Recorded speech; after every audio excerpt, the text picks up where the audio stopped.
Whole brisket is an amazing cut to cook. It's so rewarding. Like, you've put so much time and effort into it. This one was 15 hours from the trimming.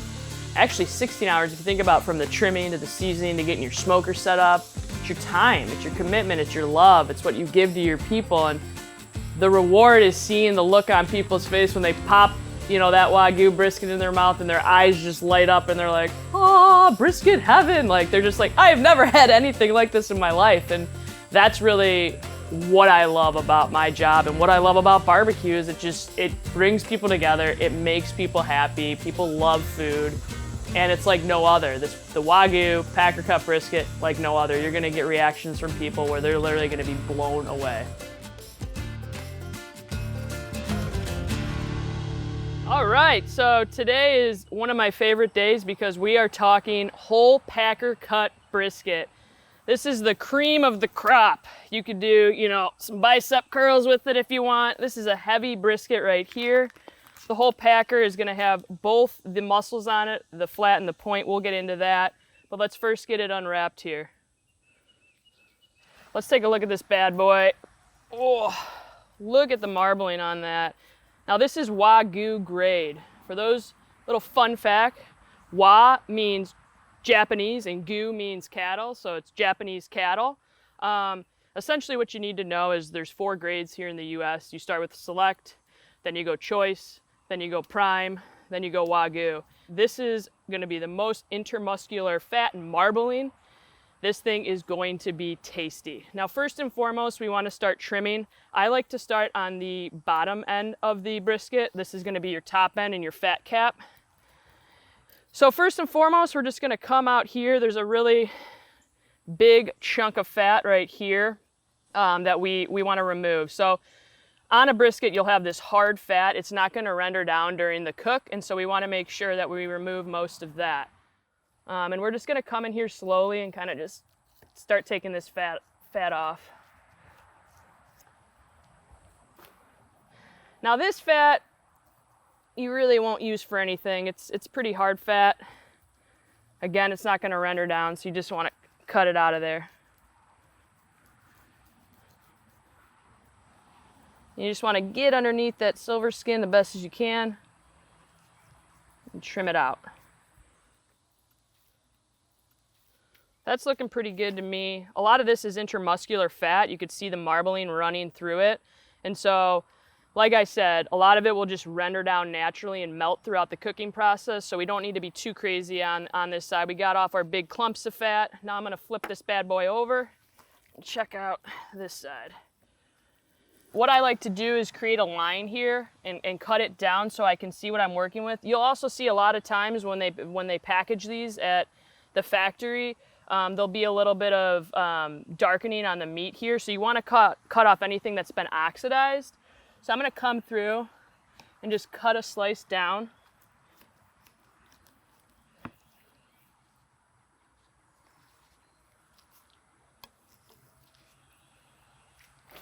And now you see I exposed that flat muscle here, and then you see a little bit of the point here. So people refer to this flat side as the lean. The point is going to be the fattier end, and then there's a big chunk of fat that runs in between each muscle. So for the flat end, I really like to focus on about a 1/4 of an inch thickness. And so I'm actually going to face this more towards me, and I'm going to use this as my guide here for trimming down this fat.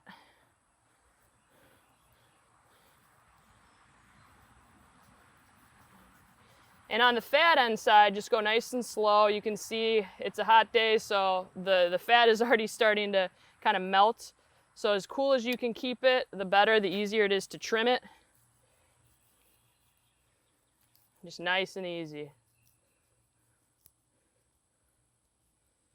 Some people will get really freaked out if you get some balding on the top. It happens, especially as you're experimenting and trying and trimming your first brisket. It's not the end of the world, but the goal here is trying to leave as much fat and an even layer on this top fat cap here.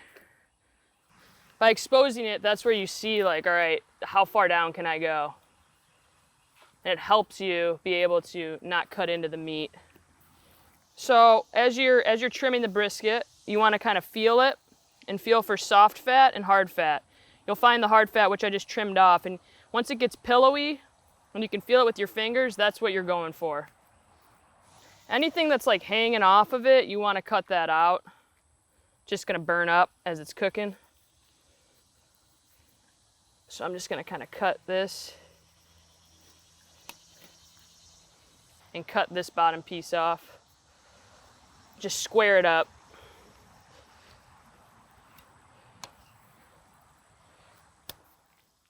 Okay, now there is a lot of fat right here and you can feel it, it's hard. So I'm just gonna come down here and trim as much of it out as I can without getting into the meat too much. If you're cutting towards yourself, just be careful, go slow. We'll just come down. Now, depending on what this barbecue is being used for, a lot of people will get in here and cut a lot of this out. I like to start by just cutting all this piece hanging off, because when it goes to smoke, it's not gonna do much. So I'm gonna come down and just cut this off completely. It's mainly all fat. And I like it to be an even shape up here. And so this is the point end. I'm gonna get in here. Again, just feeling for that hard fat. We'll level it out a little bit even more. And then we got another just chunk over here.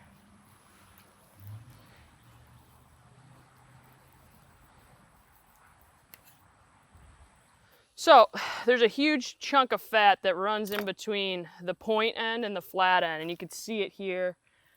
Depending on what you're cooking this for, whether it's competition or a restaurant or a backyard, people have different opinions. I usually make a game time choice here. This is such a beautiful brisket here, again, the cream of the crop. So I think I'm gonna leave most of it in. You have really two options when you cook it like that. You can cut it out now or cut it out later. But what it's gonna do is it's gonna help keep the flat muscle, which is the leaner muscle, moist, because all that fat will be rendering and melting. That's really why I like cooking this as a whole packer cut. Some people will separate it completely and cook the flat separate from the point. I like keeping it whole because over the 15 hours, that's a long time for it sitting on a grill. The fats, again, will help keep that leaner muscle moist and tender. So we're gonna keep it together today, and I'm just gonna continue kind of slicing some of this harder fat off. And you'll notice I like to round out my edges a little bit. Holy smokes! Look at that marbling. So if I were to cut all this fat out, structurally, it'll change the structure of this whole brisket. So this goes pretty deep into here, and so you'll kind of have a flap, and so that's kind of your call. I'm gonna leave it in just to keep it structurally together. And to add moisture throughout the cook. But I can do is, this is pretty still hard fat, I can just still kind of keep coming down here and trimming it off.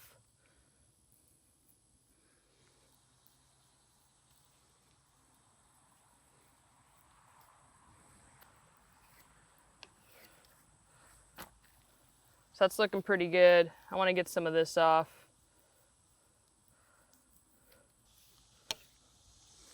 So I'm just gonna, again, just give it a look, give it a feel.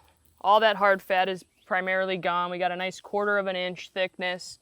I have nice rounded edges. I took out, maybe I took out a little bit more of this.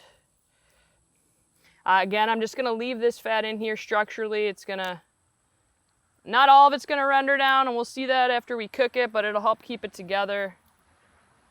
I'm gonna cut this little chunk off just so the smoke flows nicely down it.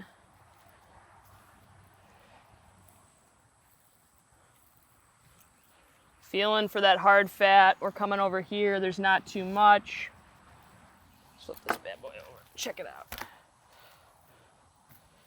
Just gonna trim a little bit of this top, because this is pretty hard fat right here. All right. I think we're looking pretty good, guys. So again, we started on the back, and we got this little kernel of fat out here because it's hard fat. Got this the flat bottom end, pretty nice and cleaned. Silver skin, a little bit of that intermuscular fat's gonna render down. It's totally fine. That's what's gonna give you the flavor at the end. And then what we did is we flipped it over, and you can see beautifully here on the flat end, we cut it down to about 1/4 of an inch thickness. That's gonna be what gives you that beautiful flavor, taste at the end. And then we kind of trimmed this off here, even the edges, and that's your trimming. Now when it comes to good quality meat, I keep it simple. So I like to use a kosher coarse salt and a coarse black pepper. So I do a 1-to-1 ratio. For this one's about a little bit over 1/4 of a cup each, and we'll just blend those two together. Pretty simple. You get good quality meat, simple seasoning, and let the grill do the talking. At the end of it, it's going to be beautiful.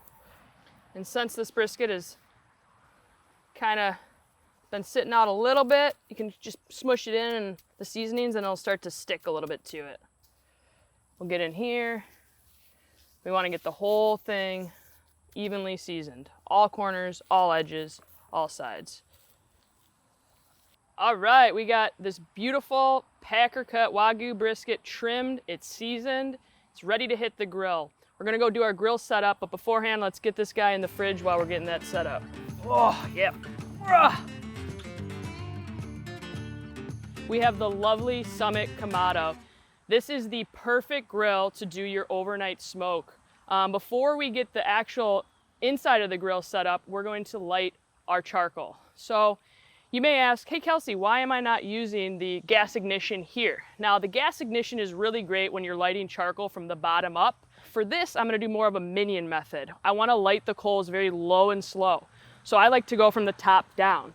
So we're gonna put some unlit briquettes in there, we're gonna put some wood in there, and we're gonna use our chimney to light a few briquettes again from top down. So what I have here in front of me is my briquettes, a lovely chimney starter, and our lighter cubes.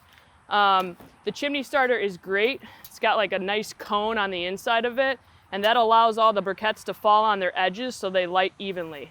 For this setup for low and slow over 15 hours on one load, I want to only light about 8 to 10 briquettes. So I'm going to throw those in here.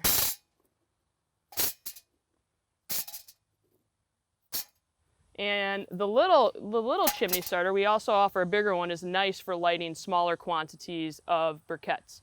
So lump briquettes can be a little bit challenging when doing a 15-hour smoke because you kind of have to baby it. There's pieces that are really small in size and there's pieces that are big in size, and they burn a little bit quicker. So I typically recommend lump for your hot and fast or your indirect, but you definitely have to add more to it. With the all-natural hardwood compressed briquette, you're gonna get a longer burn from it over a long period of time. So that's what we're using today. Let me talk about the lighter cubes a little bit. I love these things. Now, I'm a big outdoors gal. I go camping a lot, tailgating a lot. I used to be a Girl Scout back in my day. Now I bring these to a camping trip and everyone's kind of over having beers, and I'll say, oh, I got the fire, and I'll go and light it with these bad boys, and they'll be like, holy crap, that was really fast. But will do the trick. 2 of these under the chimney. We'll give it a nice light here. And they light instantly. And then we're just gonna put the chimney over the top, and you can see I have it on a block here that's gonna protect the side table. Why am I using lighter cubes? They are all natural wax. We don't wanna use lighter fluid. So lighter fluid, there's toxins in it. I'm sure you've been to a barbecue where you take a nice big bite of a juicy burger and you're like, whoa, that tastes like fuel. By using the paraffin wax cubes, that'll refrain that from happening and it get it lit very, very quickly. Now we're gonna go into setting up our smoker as this lights up. First of all, the Summit Kamado is my favorite grill to do overnight long smokes with. And you may ask why. I just wanna talk about the construction of the lid and the bowl. It's a dual wall. So you have your inner wall, then you have a gap of air, then you have your outer wall. So as you can imagine, the insulation on this baby is like no other. So we talk about smoking this brisket for anywhere from 10 to 15, 16 hours. It's gonna hold the heat, lock it in, and keep it there consistently overnight. I've done this in Chicago, cooking at you know, 0 degrees out, and this puppy can hold a 225 for 8, 10 plus hours. That's why I'm choosing it for my overnight smoke of my Wagyu brisket. What I like to do, and I talked about it earlier, is set the smoker up from bottom up. So I have my wood in here, and I have different wood chunks placed out. I like to go with a bigger chunk. There's different flavors. So typically with beef, mesquite, hickory, pecan, those are all really good ones. Oak for the Texas style. A lot of people in Texas like the oak. I went with a pecan today. I really like the natural flavor of it. It's a little bit more subtle, not as intense as that hickory or that mesquite. I'm gonna put that down first. And the reason I do that is because if the wood was placed over the top of the briquettes, it's just gonna set on fire. I want it to low and slow smolder so we get that fresh, good, clean smoke rather than that more pungent, white, heavy smoke. So I put these down. I got 3, 4, 5, 6, 7 total in there, and then I'm going to add my unlit briquettes. So we talked about those earlier, and I'm just gonna kind of dump them in here at first.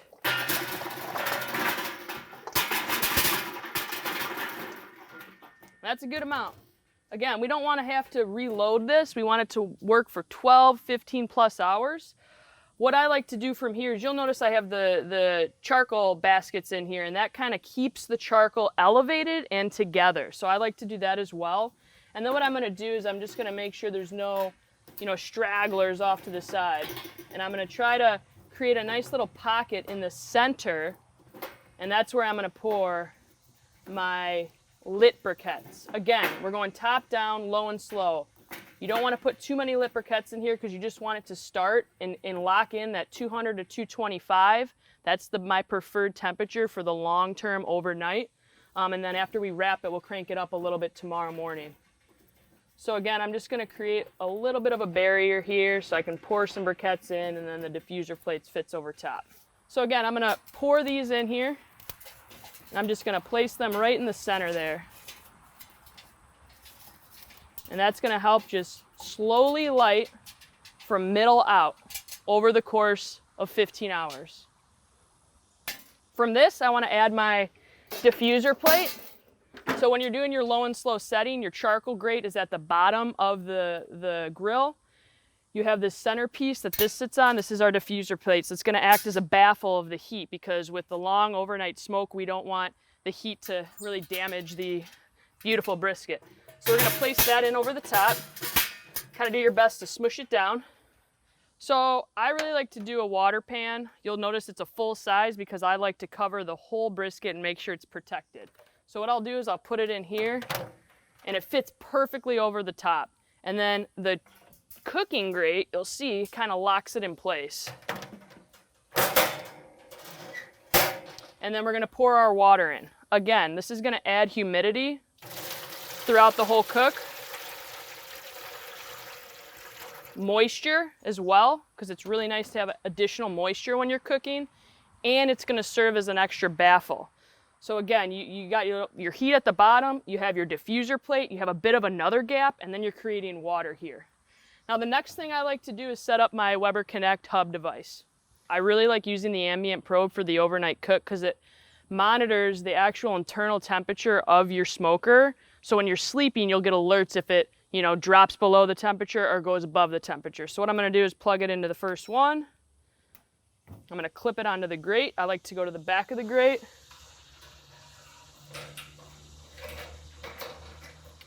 Now we want to get our dampers set up. We have dampers on the bottom and dampers on the top. The beautiful thing about the Summit Kamado is it tells you exactly where to put the damper for that overnight low and slow smoke. And so it's going to be not the first little dot, but the second dot here. And if you place it right above over it on the bottom, it's going to give a perfect amount of airflow through the bottom to leave that low and slow temperature. So what I'm looking at is around 225. I don't really want to go over 250 again overnight, and we'll crank it up the following morning. So we'll let this thing rise to around 200. Once it gets to 200, we'll close it down and go about halfway open, and that'll lock us in right at like 225, you know, for the overnight smoke to ensure that we stay at that low temperature and get that nice bark on our brisket. So I've been at Weber a little over 9 years, and I started in a place called the Grill Academy. So it was like a training facility where we basically teach people the Weber way to grill. For me, it's all about creating confidence, and that's what the Weber Connect app does. So it's like having me or a fellow other grill master kind of in your pocket. You know, you just pick it up and you're like, oh, okay, this is how I do this, and this is when I take it off, and this is how long I rest for. So it kind of walks that end consumer through that so they can gain confidence and be doing briskets themselves every day. So now we have our grill, it's settling into our temperature. We want to make sure that we get our Connect hub set up in the proper ambient range. So what we're going to do is I already have it connected to Bluetooth and Wi-Fi. I'm just going to click on, I have it connected into the first probe, so you can see here that at 185 it's reading out. I'm going to hit probe 1 and I'm going to hit start grilling. Now you have your lovely cook programs, so if you missed any of those trimming videos, you can actually go into those cook programs, click on Packer Cut Brisket. It's going to walk you step by step through every step we covered earlier. But we're going to talk about temperature range. So as you go down here, you have your temperature alert and temperature range. So the temperature range is going to be, again, your ambient range of at the grate. So I'm going to go 200 as I'm sleeping. If I want to be alerted when I'm sleeping, if it drops below 200 or if it goes above, we'll say 250. And then I hit the check mark and it already alerted me, hey, you're not in range. But you can see it's climbing. It's starting to kind of level off and get into temperature. I'm going to be right around that 225 sweet spot, get that damper on top right where I want it, and I'll be good to go for the night. The beautiful thing about this is if it drops below again or rises above, it's going to alert me and I could come out in the middle of the night, adjust dampers as needed. And that's how you get going on your Weber Connect. All right, now we're ready to dance. Let's get this brisket on. I like putting the point towards the back, the flat up here, and you could kind of shape it when it's on the grill too. And then we want to get it probed. So I got my meat probe connected to my Connect hub, pushing it in. I'm going to probe it into the flat end of the brisket. It cooks a little bit longer than the point. So I want to go to the thickest part of the flat over here and push it in as far as I can, but making sure not to hit any of that fat that goes in between the point and the flat. So I'm in a good spot. Got my meat probe in. I'm going to close it back down. And then I'm going to go back to my Connect app and go to my brisket cook program. So I got brisket packer cut in here. Under red meat, I'm going to start preparation. Since we already walked through all the steps of how to trim it, how to season it, I'm going to skip all that, and I'm just going to hit start monitoring. And the beautiful thing about this is that you can see here, brisket packer cut, it's going to give me an estimate of how long it's going to be to my next step, which would be the wrap step, as well as how long it's going to take to cook total. And so we're looking around 7 to 8 hours until we go to wrap it tomorrow morning. So again, the Connect is going to walk you step by step through every step of the way of smoking this beautiful Packer Cut Wagyu brisket. Internal temperature can be a guide for you of like, hey, around this temperature, 160 to 170, I can be prepared to see a beautiful bark on it. But really visually, what it looks like is more of the indication that I go with. I like to make sure that it's even, it's formed, and then I go into my wrap from there. So our overnight smoke was a success. With my Connect hub, I was able to monitor my ambient temperature. The grill stayed right at 225 for about 8 hours. Let's give it a check and see where we're at. Holy smokes, look at that beautiful bark. And you'll notice too that it shrunk in size a little bit and weight, and that is totally normal. As it's cooking, meat shrinks in size. It's losing pretty much just water, essentially. About 25% of its weight, you'll notice that it shrinks, and that's totally okay. You may also notice throughout the night that the temperature will stall. Some people call it the plateau. That's also normal too. Just have patience. Essentially, it's just the meat sweating and working against itself. It could sit there anywhere from 4 hours, sometimes to 6, sometimes to 8. So just be patient. Once you get a nice bark and you're comfortable with how it looks, and I'm really loving how this looks, we're gonna get it wrapped, and we'll go into that here in a second. People do different types of wraps. People do aluminum foil, people do butcher paper, some people don't wrap. I prefer to do butcher paper because butcher paper breathes. So you've just worked 8 hours to get bark on your brisket, and then If you were to wrap it in foil, foil steams. And so foil actually will steam the inside of your brisket, kind of envelop it a little bit, and really kind of put too much moisture on that outside bark. It'll make it a little soggy. The beautiful thing about butcher paper is it breathes. So you're still going to get moisture and you're going to retain moisture, but the butcher paper will breathe out, so you'll still get that really beautiful bark on the outside of your meat. So we're going to get this back on the smoker for another couple hours, let that temperature come up so that brisket gets super tender, super flavorful, and then we'll be ready to take it off. And then we also need to make sure we get our probe somewhere in the original spot we had it. Remember, we went into the flat end over around here. You got to give it a little push to go through that butcher paper, and then we're going to get it back right in there, and then we're going to close it up. Now what I like to do, since it was all night at 225, I'm going to crank it up a little bit by opening this top damper about halfway to around 250, 275. This will help speed us up the process to getting to that 200 to 203 internal doneness temperature. What's crazy to think, I haven't touched any of the fuel in this. It is still riding on that same fuel over 8 hours ago, and it will continue to for the next 3, 4, 5 hours. And that's the great thing about the Summit Kamado. One load of fuel and you're good to go all night long. So this journey has been long, and then, you know, you've reached your final temperature, you're removing it from the grill, you're excited, you're like, yes, I want to eat this thing.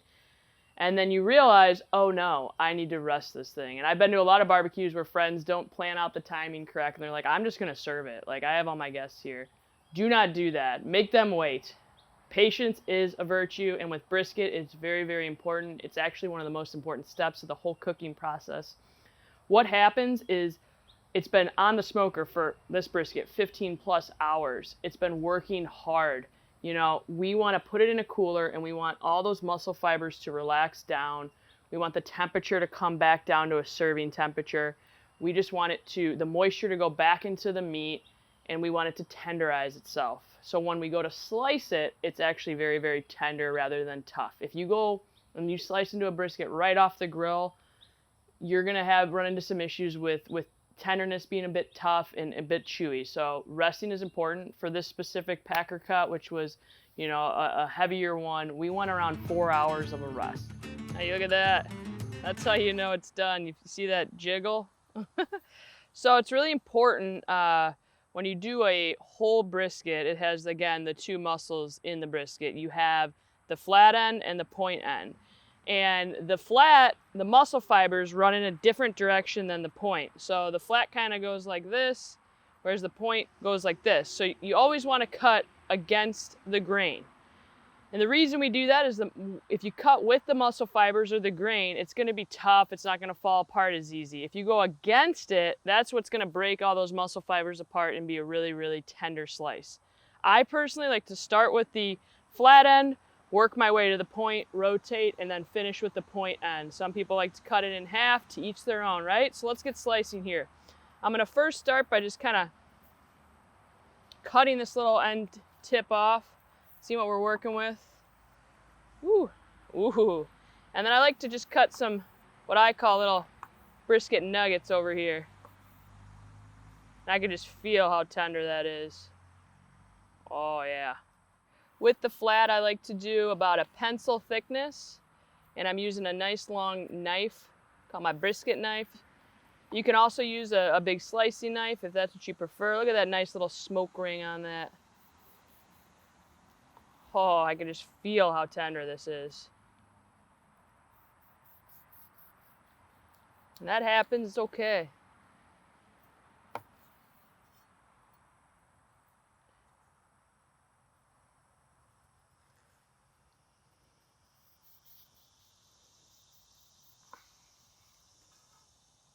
Oh yeah, that's what we're looking for. It's staying together, but it's nice and tender. I'm gonna start to kind of work my way over this way a little bit.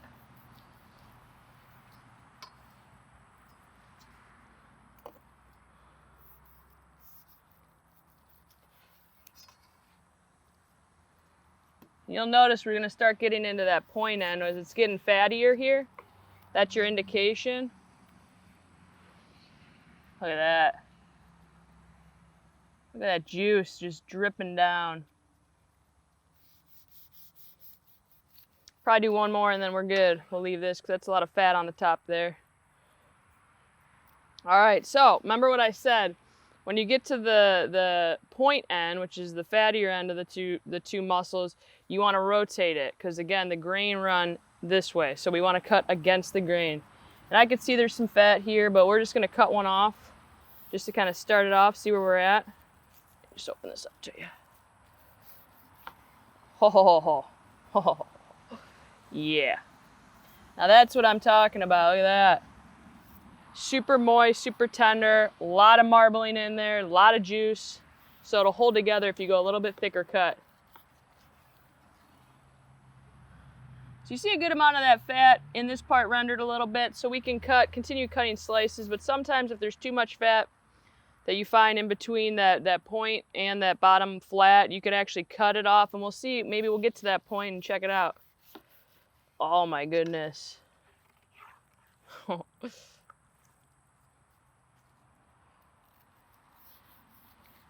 This is what we call candy, just falling apart.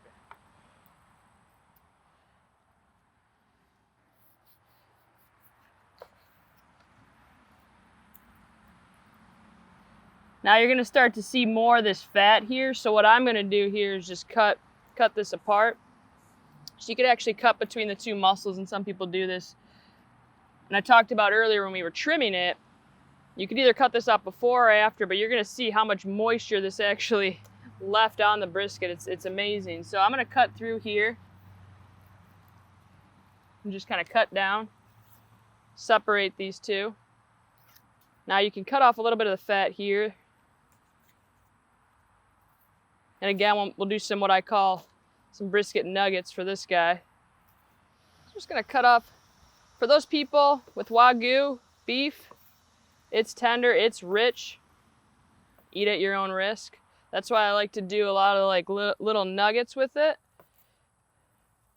because then you have those people that can just have a couple little bites. You could also kind of hit these with a sugary rub or a different rub and throw them back on the barbecue if you'd like.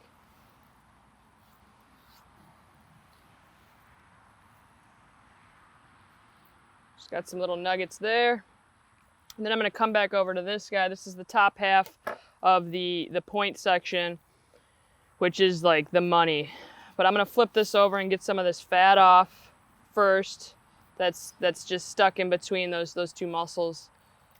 It's really didn't really render down. Again, we didn't trim it off. We just kind of kept the structure of the brisket there. So, but you can see how tender and juicy this is gonna be here.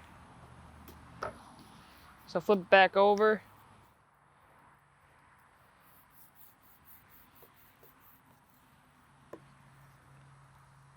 Now, as I'm coming to the tip over here, again, I see a big chunk of fat. I'm just gonna kind of cut that out. No one's gonna want to eat that. Get back underneath here really quick. Just kind of cut that down. Again, just pretty much all fat.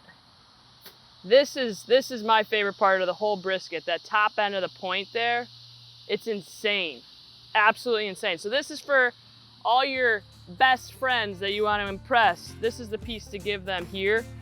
You can continue. I like to actually cut this in half.